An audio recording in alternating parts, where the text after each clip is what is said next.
నమస్తే. Welcome to our channel. Senior journalist Damu Balaji గారు ఉన్నారు. వారితో మాట్లాడదాం. సార్ నమస్తే సార్. నమస్తే. సార్, తెలుగుదేశం ప్రభుత్వ కూటమి ఏర్పడి 6 నెలలు అయింది. 6 నెలల్లోనే 6 మంత్రుల్ని తీసేస్తున్నారు అని న్యూస్ వచ్చింది సార్. అంటే 6 నెలల్లోనే అంటే వీళ్ళు సరిగ్గా పనిచేయని మంత్రులు అనుకోవాలా? ఎందుకని చంద్రబాబు నాయుడు గారు ఈ డెసిషన్ తీసుకున్నారు? ఇప్పుడు ఆంధ్రప్రదేశ్లో ఒక వార్త వైరల్ అవుతుంది. అదేంటంటే 6 మంది మంత్రులు అవుట్ అని ఒక వార్త వైరల్ అవుతుంది. ఎందుకు సడన్ గా 6 మంది, మొత్తం 24 మంది మంత్రులు ఉన్నారు. 25వ వాడిని ఆయన్ని తీసుకుంటున్నారు. సో సడన్ గా ఇప్పుడు అందులో 6 మంది ఒక్కసారిగా తీసేస్తున్నారు. అందులో రాయలసీమ నుంచి 2, ఉత్తరాంధ్ర నుంచి 1, కోస్తా నుంచి 3 అనేది చెప్తున్నారు. వాళ్ళ పేర్లు ఏవో రకరకాల పేర్లు వస్తున్నాయి కాబట్టి మనం కన్ఫర్మేషన్ లేకుండా మనం చెప్పడం కరెక్ట్ కాదు. ఏదేమైనా 6 మంది మంత్రులు, ఇందాక చెప్పినట్టు రాయలసీమ నుంచి 2, ఉత్తరాంధ్ర 1, కోస్తా నుంచి 3, మొత్తం 6 మంది పనితీరు బాగాలేదని చంద్రబాబు ఆల్రెడీ లాస్ట్ వార్నింగ్ ఇచ్చాడు వాళ్ళకి. లేకపోతే సంక్రాంతి తర్వాత వాళ్ళని తీసేసి కొత్త వాళ్ళని తీసుకోవాలని చంద్రబాబు ఆలోచిస్తున్నట్టు చెప్తున్నారు. ఎవరినైతే తీసేయబోతున్నారో 6 మంది మంత్రులు లోకేష్ దగ్గరికి వెళ్ళి లాబింగ్ ట్రై చేస్తున్నారని, లోకేష్ కూడా ఇలా సడన్ గా 6 మంది మంత్రులను తీసేస్తే ప్రభుత్వానికి వ్యతిరేకత ఉన్నట్టు జనంలో వస్తుందని, ఇదంతా కూడా పవన్ కళ్యాణ్ ఇన్ఫ్లుయెన్స్తో చంద్రబాబు చేస్తున్నాడని, లోకేష్ కోపంగా ఉన్నాడని కూడా వార్తలు ఇవన్నీ పుట్టిస్తున్నారా లేదా మనకు తెలియదు. కాకపోతే ఓవరాల్ మనం కానీ తెలుగుదేశానికి దగ్గరగా ఉన్న వాళ్ళ అభిప్రాయాలు తీసుకుంటే కూడా ఈనాడు, ఫర్ ఎగ్జాంపుల్ ఈనాడు తెలుగుదేశం పత్రిక లాంటిదే. ఈనాడు ఏం చెప్పిందంటే సంతృప్త స్థాయి అంటే సాటిస్ఫాక్టరీ లెవెల్స్ పడిపోయింది ప్రజల్లో ఈ 6 నెలల్లో అని ఈనాడు ఒక కథనం రాసింది. డీటెయిల్గా విత్ డేటా కూడా ఇచ్చింది ఈనాడు. ఈనాడు ప్రకారం ఏంటంటే జూన్లో సంతృప్త స్థాయి 69.93%, అంటే 70% సంతృప్త స్థాయి జూన్లో ఉంది. ఎప్పుడు జూన్ అంటే ఏంటి? అప్పుడే కదా గవర్నమెంట్ రాకుండా సంతృప్త స్థాయి ఎందుకు ఉంటుంది అంటే నిజానికి అది ఎక్స్పెక్టేషన్ స్థాయి అని చెప్పాలా. అంటే అప్పటికి అమ్మయ్య ఈ గవర్నమెంట్ వచ్చింది, అదేదో అంటారు కదా, అది అతి భయంకరంగా ఉన్నింది ఆ ప్రభుత్వం, అమ్మాయి అది పోయింది, ఇది వచ్చింది, ఇంకా మనం హాయిగా ఉండొచ్చు అనేది ప్రజల్లో ఉండొచ్చు. అందుకని సంతృప్త స్థాయి 70% ఉందని ఈనాడు చెప్తుంది. అయితే నవంబర్కి వచ్చేసరికి, నవంబర్ అంటే ఏంటి? June, July, August, September, October, November 5 నెలలు దాటేసరికి సంతృప్త స్థాయి 35.2%కి పడిపోయింది. అంటే దాదాపు 50% దాటి, 70లో 35 ఉంటే 50% పడిపోయింది అనేది ఈనాడు చెప్తున్న లెక్క. ఈనాడు ఎందుకు చెప్తుందంటే డీటెయిల్గా డిస్ట్రిక్ట్ వైడ్ కూడా అనాలిసిస్ చేసింది, సెక్టర్స్ వైడ్ కూడా ఈనాడు అనాలిసిస్ చేసింది. ఊరికే అభిప్రాయం చెప్పలా. అంటే ఇప్పుడు ఏదో వైసీపీ వాళ్ళు ఆరోపిస్తే మనం ఆరోపించారన్నట్టు. ఈనాడు తెలుగుదేశం సపోర్ట్ చేసే పత్రిక అదే మాట్లాడిందంటే దీంట్లో కొంత వాస్తవం ఉన్నట్టుగానే అందరికి అనిపిస్తుంది. ఈనాడు ఏమవుతుందంటే వినతులు, అప్లికేషన్స్ ప్రజల నుంచి దరఖాస్తులు కావచ్చు, వినతులు కావచ్చు వస్తున్నాయి, విపరీతంగా వస్తున్నాయి. ఎందుకంటే గత ప్రభుత్వంలో అరాచకం నెలకొనిందని వీళ్ళే చెప్పారు కాబట్టి ఆ రకంగా వస్తున్నాయి. ఇప్పటి వరకు అది కూడా రాసింది. జూన్ 15 నుంచి నవంబర్ 30 వరకు కంప్లీట్ వినతులు 1,69,200 వచ్చాయి గవర్నమెంట్కి, వివిధ సెక్టర్స్ వైడ్గా అన్ని కలుపుకుంటే.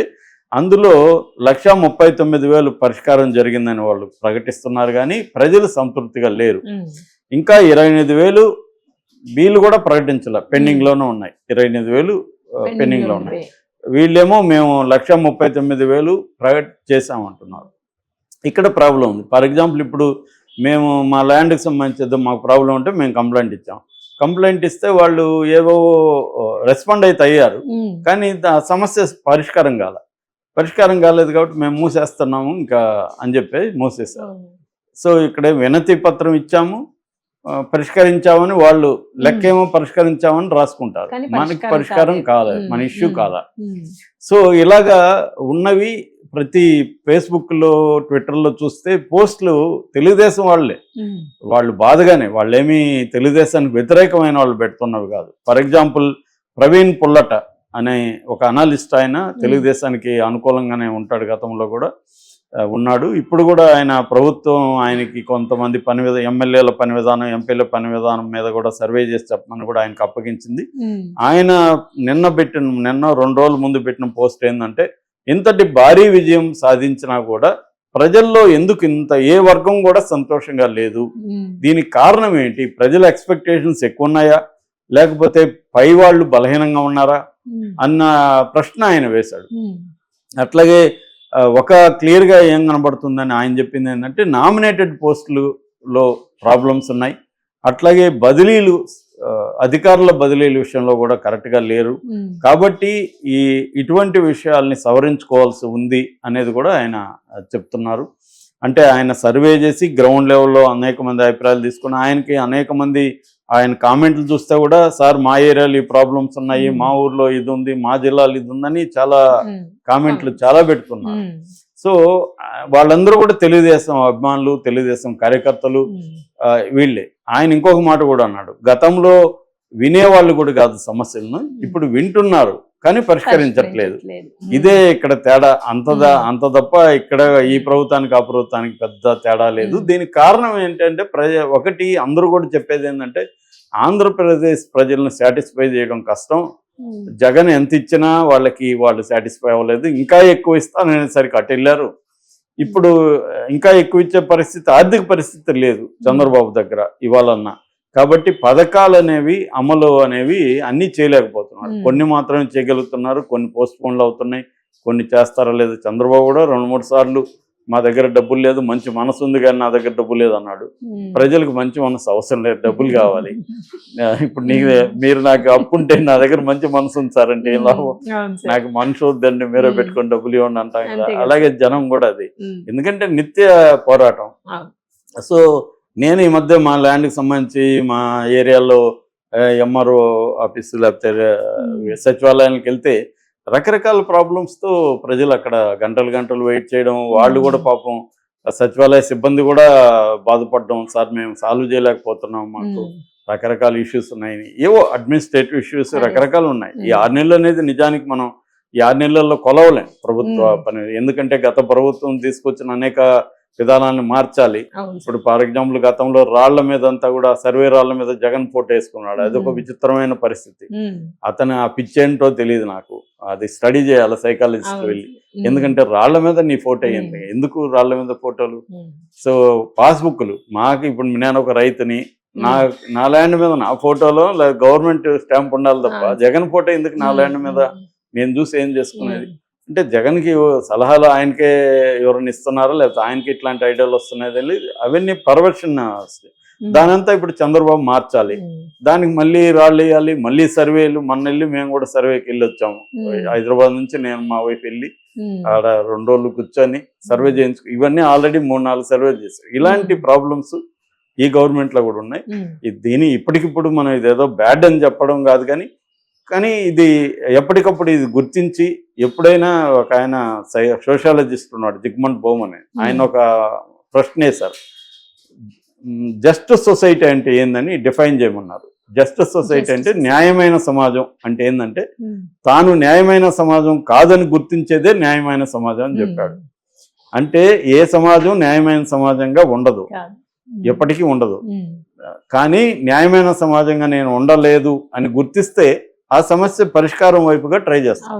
అట్లాగా ఈ ప్రభుత్వ పని విధానం బాగాలేదు, ఆశించినట్టుగా లేదు అని ముందు గుర్తించాలి, ఎక్కడెక్కడా లేదు, ఏ ప్రాబ్లమ్స్ ఉన్నాయని గుర్తించాలి. అందుకనే ఈనాడు లాంటివి, జ్యోతి లాంటివే ఇవన్నీ కూడా కన్స్ట్రక్టివ్గానే చెప్తున్నారు. వాళ్ళేమీ ఈ ప్రభుత్వానికి వ్యతిరేకంగా మాట్లాడతారు, ఎక్కడెక్కడ ఇష్యూలు ఉన్నాయి చెప్తున్నారు. అట్లాగే ఈనాడు జిల్లాల వారీగా కూడా చెప్పింది, బాపట్లలో ఎక్కువ ఇష్యూలు ఉన్నాయని చెప్పింది. 62% బాపట్లలో ఎక్కువ వస్తున్నాయంట.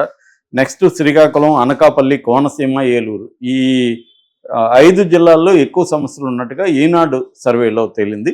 అట్లాగే ఏ డిపార్ట్మెంట్లో ఎక్కువ ఉందంటే పోలీసు డిపార్ట్మెంట్లో ఎక్కువ సమస్యలు ఉన్నాయని కూడా చెప్తుంది. పోలీస్ డిపార్ట్మెంట్లో 50% సమస్యలు పెండింగ్లో పోలీసులో ఉన్నాయంట. నెక్స్ట్ రెవెన్యూలో 48.8 అంటే 49 ఆల్మోస్ట్.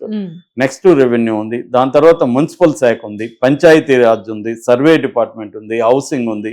ఇలాగా ఏ ఇష్యూలు అంటే ప్రజలకు ప్రధానంగా ఆస్తులకు సంబంధించింది, లీగల్ ఇష్యూస్, కోర్టులో పోలీసులు కేసులు, ఇవి ప్రధానంగా ఉన్నాయి. వాటిని పరిష్కరించడం అనేది చేయాలి. చంద్రబాబు ఆ వైపుగా నిర్ణయాలు తీసుకుంటున్నట్టుగా ఉన్నాడు. అందుకనే కొంతమంది మీద చర్య తీసుకోవాలి. చర్య తీసుకుంటే కూడా ఇబ్బంది, ఎందుకంటే మంత్రులు ఆయా ఏరియాలో స్ట్రాంగ్ ఉంటారు.